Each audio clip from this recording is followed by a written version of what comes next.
हे पाणी नाका तोंडात जायला लागले आता. अख्ख्या रमावतीत कोणाची डोळे वर करून बघायची टाप नाही, आणि ह्या काय डोळ्यात डोळ्या घालून बोलतात, अपमान करतात.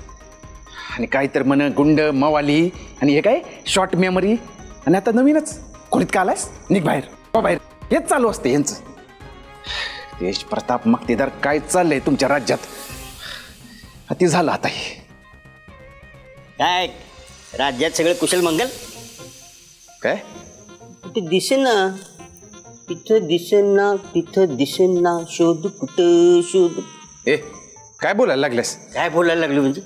अहो मला माहितीये तुम्ही आत्ताच त्यासाठी तंद्री लावून बसला होता. आठवत होता समज खोली हानकी बडी वहिनी. ए काय काय बोलतोयस तू? मुका दिला नाही तुम्हाला? तुझ्या तर थंड देऊ का तुला बुका? नाही नको नको, चिडू नका, हाणू नका मला. नाही म्हणजे मला एक कळेना झाले, एवढं सगळं आनंदात पार पडले, सुरळीत पार पडली, तरी एवढे चिडायला काय झाले तुम्हाला? काय सुरळीत पार पडलंय? सगळं केलं आणि वाया गेलं थंडर. म्हणजे काय म्हणजे? तुझ्या वहिनींनी माईंना सगळं खरं खरं सांगून टाकले. काय म्हणजे? म्हणून माईंनी तुम्हाला घराबाहेर काढलं, त्यासाठी तुम्ही इथे उभा आहे? माईंनी नाही, यांनी घराबाहेर काढले. जा निघा म्हणाल्या. नाही सिरियस नोट आहे.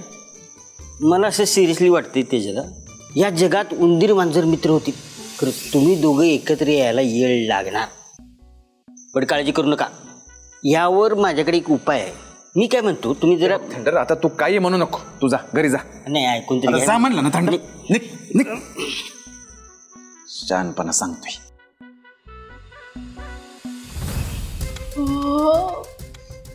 भूक नाही सहन होते आता. काय करू, काय काय काही सुचत नाहीये.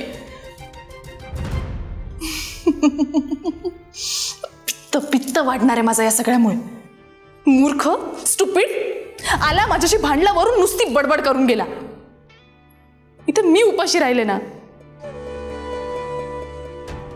पटकन खाऊन येऊ का बाहेर जाऊन?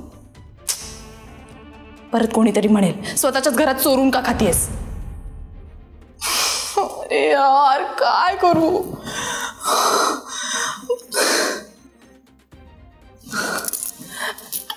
पाणी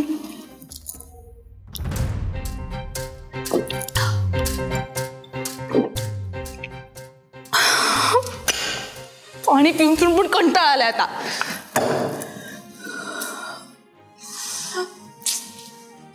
काहीच सुचत नाहीये, नुसती चिडचिड होते माझी.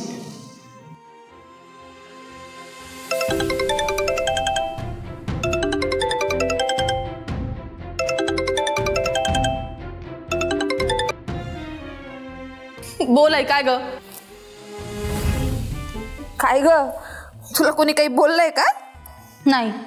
मग एवढं चिडायला काय झालंय? आई मी का चिडेन कोणावर? तू जावे बापूशी काय भांडणं मिळणं झाली का? मी काय विनाकारण कोणाशी भांडत नाही आई. बर, भूक लागली का तुला?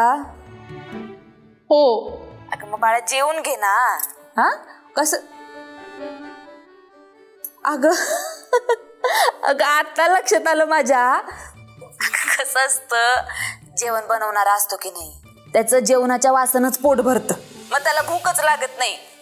आणि मग थोड्या वेळाने असे पोटात कावळे वरडायला लागतात. बरं तू आधी जेवून घे. हा आणि मला सांग, तुझा तो कार्यक्रम कसा झाला ग? कसा झाला काय विचारते मी, छानच झाला असणार.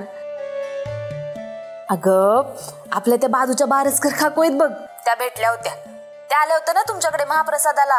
अगो एवढ्या कौतुक करत होत्या सांगू. मग म्हंटल आपण पण जरा फोन करून लेकीचं कौतुक करूया. पण काय ग, एवढं सगळं जेवण एकटीने कसं काय बनवलंस वैदू? इथं घरात साधा चहा बनवायला सांगितलं तरी धांदल उडते तुझी, आणि तिथं डायरेक्ट महाप्रसाद. भारी आहे बाई. आणि मला सांग, मग तू तयार कशी काय झालीस ग एवढं जेवण बनवायला? ते पण तुला काही येत नसतं ना? काय आचारी बिचारी बोलवले होते की काय मदतीला मक्तेदारांनी? अगं तू जेवण बनवणार म्हणून आम्ही दोघी एवढ्या काळजीत होतो म्हणून सांगू. पण बरं झालं बाई, सगळं छान झालं. मैदू असाच सराव करा आणि जावई बापूंना खुश कर. नवऱ्याच्या मनाचा रस्ता का नाही त्याच्या पोटातूनच जातो बघ, कळलं? आई मी नाही केला स्वयंपाक. काय? मग कोणी केलंय? अजून कोण करणार? तुझा लाडका. अगं वैदू, तू तू तू जावई बापून कामाला लावलंस? अगं शोभत काय आहे? आणि बरं मी त्यांच्या हातून तुझ्यासाठी मसाले पाठवले होते घरातले आणि तू तू त्यांनाच कामाला लावलंस? बरं मला सांग, तू सांगितलंस का त्यांना स्वयंपाक करायला का ते स्वतःहून आले? मी नव्हती मागितली त्याच्याकडे मदत, स्वतः आला होता मला मदत करायला. आई तू काय प्रश्नांची लिस्ट घेऊन बसतेस का कॉल करायच्या आधी? एकानंतर एक चालूच आहे तुझं. बरं ऐक, तू ना आधी जेवून घे म्हणजे तुझी चिडचिड जरा कमी होईल. चल ठेवू? वैदू ऐक ना. आता काय? अगं मी काय विचारत होते, माई काही बोलले नाहीत का जावई बापूंनी स्वयंपाक केला तर? म्हणजे कळलंय का त्यांना? आई त्यांना कळलंय सगळं आणि कसं हँडल करायचं ते मी बघून घेईन. ठेव आता. हां.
बोलूनच भूक लागते वाटते यांना. काय म्हणालास?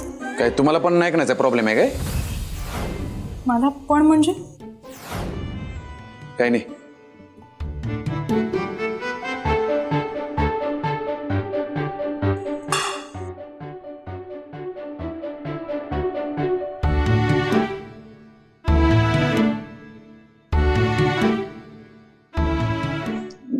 घ्या तुम्ही. तू घे.